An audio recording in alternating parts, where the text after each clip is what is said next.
de l'ouvrage d'Yvonne de Sick, Histoire de la divination,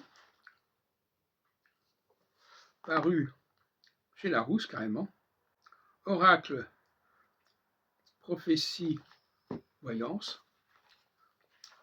Et ce qui m'a été tout à fait providentiel dans cet ouvrage, paru en 2001, c'est la référence à Jacob Böhme.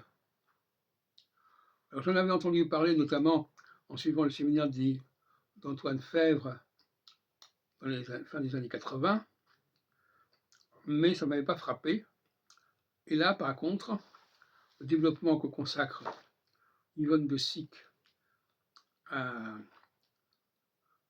Jacob Böhme me paraît tout à fait éclairant en ce que elle nous parle d'un ouvrage de cet auteur, c'est même le premier, L'aurore naissante.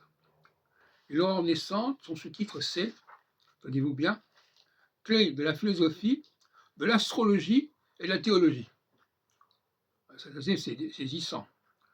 Et apparemment, dans les travaux que j'ai faits sur le 19e siècle, j'avais oublié, j'avais ignoré cette aurore naissante, sur lequel je reviendrai par la suite d'ailleurs, dans la semaine qui vient.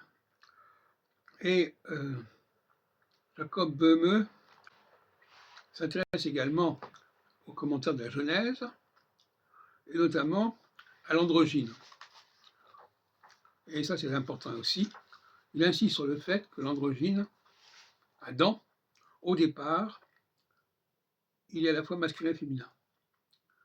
L'homme, il lui adjoint une femme à partir du chapitre 2 de la Genèse.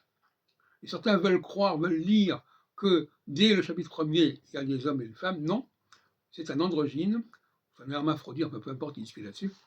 Et je suis très reconnaissant à cette Yvonne de Sick d'avoir mis l'accent sur ce personnage qui a joué un rôle très important en fin de compte, qui est d'origine tchèque justement, Prague, et je vais dévorer un peu plus son œuvre par la suite.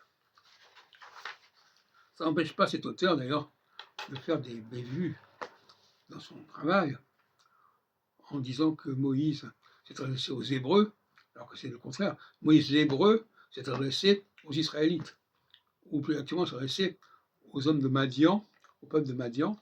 Et quand on lit le chapitre 3 de l'Exode, on voit bien que Yahvé envoie Moïse vers un peuple qui n'est pas le sien. Alors que dans les livres de l'Exode, dans le chapitre, il y ait des mélanges d'interpolations, c'est une chose. Bon, mais il faut clarifier les choses en disant que de la même façon que Jésus va vers un peuple qui n'est pas le sien, parce que les tribus, quand il dit je vais m'adresser aux tribus perdues de la maison d'Israël, il ne parle pas du tout de lui, il ne pense pas du tout à sa tribu à lui. De la même façon que Moïse, quand il est envoyé par Yahvé vers ce peuple du désert, bon, cela dit, c'est vrai que dans le livre de l'Exode, il y a un mélange, à un moment donné, il y a une confusion, mais il faut bien comprendre que les Hébreux sont une population très particulière, avec essentiellement des individualités qui sont envoyées vers des peuples. Et ce n'est pas en tant que peuple que ces Hébreux existent, mais ce sont ces individus issus de ce peuple, de même que David est issu de Jessé. Enfin, il s'agit, les Juifs sont des gens qui sont issus d'un peuple, mais qui élisent, qui sont missionnés vers d'autres peuples.